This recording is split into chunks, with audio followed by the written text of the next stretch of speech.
ఒక సినిమాని కావాలని ఇంతలా ట్రోల్ చేస్తారా? సినిమా బేసిక్గా ఒక మంచి సబ్జెక్ట్ ఉన్నటువంటి సినిమా. టెక్నికల్గా అండ్ సేమ్ టైం లా ఎలా ఉంటుంది, సిస్టమ్ ఎలా ఉంటుంది అనే దాని మీద తీసినటువంటి ఒక సినిమాని కావాలని నెగిటివ్గా చేస్తున్నారు. ఇప్పటికే మీకు అర్థమయ్యే ఉంటుంది game changer. So Ram Charan గారు నటించినటువంటి గేమ్ చేంజర్, డైరెక్టర్ శంకర్ గారు ఇద్దరు కాంబినేషన్లో వచ్చినటువంటి సినిమానే గేమ్ చేంజర్. అయితే సినిమాకి బయట చాలా మంచి టాకే నడుస్తుంది. ఈవెన్ ఎడ్యుకేషన్ పర్సన్స్ ఎవరైతే ఉన్నారో వాళ్ళు చాలా బాగా నచ్చింది అని అంటున్నారు. బట్ కొంతమంది మాత్రం వాళ్ళ ఒపీనియన్ చెప్తున్నారు. బట్ శంకర్ గారి నుంచి వెళ్ళి మేము ఇంకేదన్నా కొత్తగా ఎక్స్పెక్ట్ చేశాం, బట్ ఆయన పాత ఫార్మాట్లోనే తీశాడు, కానీ సినిమా చూడొచ్చు. ఇప్పుడు పొలిటికల్ సిస్టమ్ ఎలా ఉంది, దానికి సంబంధించినటువంటి అధికారులు దాన్ని ఎలా పాలిస్తారు ఏంటి అనేది దాని మీద ఇద్దరిని కంపేర్ చేస్తూ సినిమా తీశారు. అది చాలా బాగుంది పాయింట్ అని కూడా చాలామంది చెప్పారు. బట్ కొంతమంది మాత్రం కావాలనే నెగిటివ్ చేస్తున్నారు. ఎందుకు అనంటే బేసిక్గా ఇప్పుడు ఉన్నటువంటి మనం సోషల్ మీడియా చూసుకున్నట్లయితే కొంతమంది ప్రీవియస్ సినిమాలో ఏం చేస్తారంటే రామ్ చరణ్ రీసెంట్గా ఏఎంబీలో ట్రైలర్ లాంచ్ ఈవెంట్ ఒకటి జరిగింది. సో ఆ ట్రైలర్ లాంచ్ ఈవెంట్లో రీసెంట్గా అంటే సంధ్యా థియేటర్ ఘటనలో జరిగినటువంటి ఒక ఇన్సిడెంట్ ద్వారా అక్కడికి ఫ్యాన్స్ని ఎవరిని ఎలో చేయకుండా ఓన్లీ మీడియాని మాత్రమే లోపలికి ఎలో చేసి వాళ్ళకి మాత్రమే అక్కడ ప్రెస్ మీట్ ఒకటి కాన్ఫరెన్స్ రీసెంట్గా జరిగింది, ప్రెస్ మీట్. సో దాన్ని అక్కడ పైన అది దాంట్లోనే ట్రైలర్ లాంచ్ ఈవెంట్ కూడా చేశారు ఏఎంబీలో. దానికి రాజమౌళి గారు చీఫ్ గెస్ట్గా వచ్చారు. సేమ్ టైం అక్కడ రామ్ చరణ్ గారు, శంకర్ గారు టీం మొత్తం కూడా అక్కడికి రావడం జరిగింది.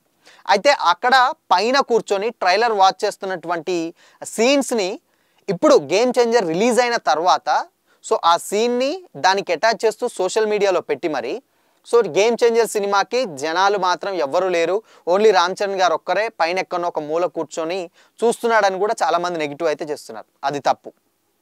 అసలు అక్కడ జరిగిన విషయం ఏంటంటే ఏఎంబీలో జరిగినటువంటి ఈవెంట్, ఆ ఇన్సిడెంట్ ద్వారా ఎవరిని ఫ్యాన్స్ని ఎలో చేయలేదు, ఓన్లీ మీడియా పర్సన్స్నే లోపలికి పంపించారు. లోపలికి పంపించిన తర్వాత అక్కడ పైన ట్రైలర్ లాంచ్, ఆయన స్టేజ్ మీదకి రావాలి కాబట్టి అక్కడ ట్రైలర్ లాంచ్ అయిన తర్వాత అక్కడ ఆయన ఇన్వైట్ చేసిన తర్వాత రావాలి. సో కాబట్టి అప్పటి వరకు పైన కూర్చొని ఆ ట్రైలర్ చూస్తారు. ఆ వీడియోని దీనికి సింక్ చేస్తూ గేమ్ చేంజర్ని కంపేర్ చేస్తున్నారు. బట్ అది చాలా తప్పు. అసలు ఆడ జరిగిన విషయం అదనమాట.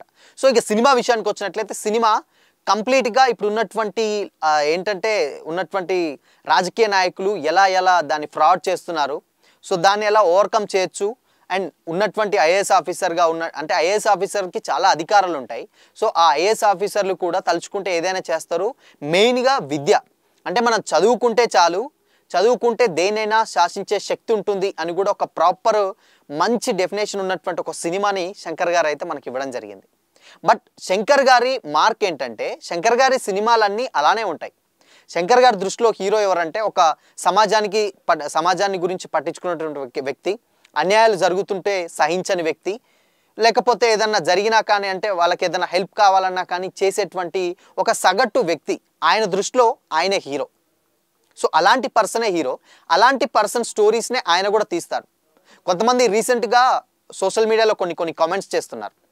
శంకర్ గారు ఈ దృష్టిలో అంటే ఏంటంటే శంకర్ గారి దృష్టిలో ఇలాంటి క్వాలిటీస్ ఉన్నటువంటి వ్యక్తే హీరో, మీరు మారకూడదు అని కూడా చెప్పారు.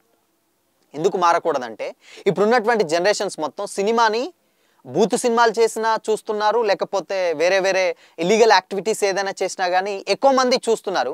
బట్ ఒక మంచి సినిమాని తీస్తే మాత్రం చూడడానికి మాత్రం జనాలకు నచ్చట్లేదు. రీసెంట్గా గేమ్ చేంజర్ పబ్లిక్ టాక్లో వచ్చినటువంటి కొన్ని వీడియోస్ కూడా సోషల్ మీడియాలో వైరల్ అయినాయి.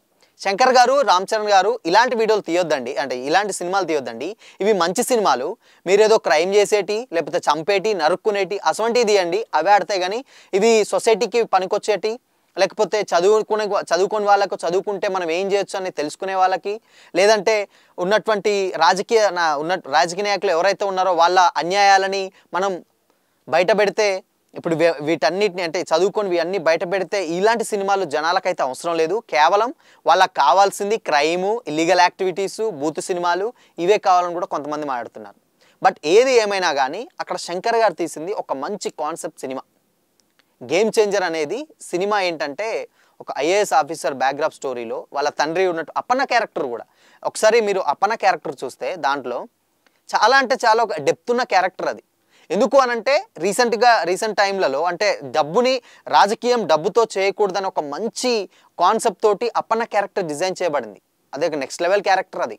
అంటే మనం ప్రీవియస్గా అంటే ఏంటంటే ఊహించుకోవడానికి ఎంత బాగుంటుంది అంటే ఆయన చెప్పింది కూడా క్లైమాక్స్లో కూడా ఇప్పుడు స్విగ్గీ, జొమాటో ఇవన్నిటిని మన డోర్ తట్టుకుంటూ వస్తున్నాయి. సో అక్కడ ఉన్నటువంటి అంబులెన్సులు అంటే ఎమర్జెన్సీ పర్పస్ ఏదేమైనా అయినా కానీ ఎందుకు అసలు మన డోర్ దగ్గరికి రావు అంబులెన్స్ అని ఒక మంచి మెసేజ్ ఇచ్చాడు. సేమ్ టైం ప్రభుత్వం ఎలా నడవాలి లేకపోతే ఎలా ఉంటే బాగుంటుందని కూడా ఒక ఊహాత్మకంగా కొన్ని సీన్స్ అయితే ఆయన లాస్ట్లో రామ్ చరణ్ గారి చేత డైలాగులు చెప్పించారు. అవి చాలా అద్భుతంగా ఉంటాయి. బట్ మంచి రుచించదు అనే విధంగా సినిమాని ఎక్కువగా ట్రోల్ చేసే వాళ్ళు తెలుసుకోవాల్సిన విషయం ఏంటంటే డెఫినెట్గా శంకర్ గారి మార్క్ ఏదైతే ఉందో అది ఒక మంచి సినిమా. అంటే ఏంటంటే సొసైటీలో జరిగేటువంటి అన్యాయాలని, అక్రమాలని ఎలివేట్ చేస్తూ అంటే దాన్ని ఎదిరించడమే శంకర్ గారికి ఉన్నటువంటి స్టోరీ లైన్. ఆయనకు తెలిసింది అదే, ఆయన తీసింది కూడా. అందుకనే కొంతమంది ఫ్యాన్స్ ఏమంటున్నారు, అది శంకర్ గారికి ఉన్నటువంటి గొప్ప లక్షణం, అది మారొద్దు, మారకూడదు కూడా అని కూడా అంటున్నారు. సో మొత్తంగా గేమ్ చేంజర్ అనే ఒక సినిమా కంప్లీట్గా ఒక మంచి పొలిటికల్ డ్రామా. అంటే ఇప్పుడు సిస్టంలో ఉన్నటువంటి లొసుగులు ఏవైతే ఉన్నాయో దానికి సంబంధించి లేకపోతే మనల్ని రాజకీయ నాయకులు ఒకవేళ ఇన్ కేస్ డబ్బు పంచి చేసినా కానీ దాని తర్వాత వాళ్ళు ఎలా సంపాదించుకుంటారు, ఎలా ఏం చేస్తారని చాలా డీటెయిల్గా ప్రతి ఒక్క సీన్ని ఓటర్స్ దగ్గరికి వెళ్ళి రామ్ చరణ్ గారు చెప్పేటువంటి సీన్స్ కూడా చాలా అంటే చాలా బాగుంటాయి. బట్ ఎక్సెప్ట్ సాంగ్స్ విషయం పక్కన పెడితే స్టోరీ లైన్ మాత్రం ఒక మంచి స్టోరీ లైనే. దానికి కావాలని కొంతమంది నెగిటివ్ అయితే చేస్తున్నారు. సో దానికోసం మొత్తంగా ఏంటంటే ఇప్పుడు సోషల్ మీడియా కూడా చాలా వరకు ఇదే చెప్తుందన్నమాట, మంచి సినిమాని ఎవరు రిసీవ్ చేసుకోరు, చెడు సినిమాలను ఎక్కువ రిసీవ్ చేసుకుంటున్నారని కూడా ఈ మధ్య ఒక టాపిక్ అయితే నడుస్తుంది. బట్ దీనికి కావాలని మరి ట్రోల్ చేస్తున్నారు. బట్ ఏదైనా కానీ ఎండ్ ఆఫ్ ద డే మంచి సినిమా అంటే సొసైటీకి ఉపయోగపడే సినిమా ఏదైతే ఉంటుందో ఆ సినిమా అనేది డెఫినెట్గా బతకాలి. సో అందుకోసమనే డెఫినెట్గా ఇప్పుడు ఉన్నటువంటి సోషల్ మీడియా కామెంట్స్ కూడా కొంతమంది అయితే పాజిటివ్గానే రియాక్ట్ అవుతున్నారు. సొసైటీని బాగు చేయడానికి ఏ సినిమా వచ్చినా దాన్ని యాక్సెప్ట్ చేయండి, సో అట్లీస్ట్ దాని తర్వాత మారుతుంది అని కూడా అంటున్నారు. సో మొత్తంగా గేమ్ చేంజర్ స్టోరీ లైన్ గురించి మరి మీకేమనిపించింది ఏంటనేది, అసలు ఈ ట్రోల్స్ మీద మీ రియాక్షన్ ఏంటనేది కామెంట్ చేయండి.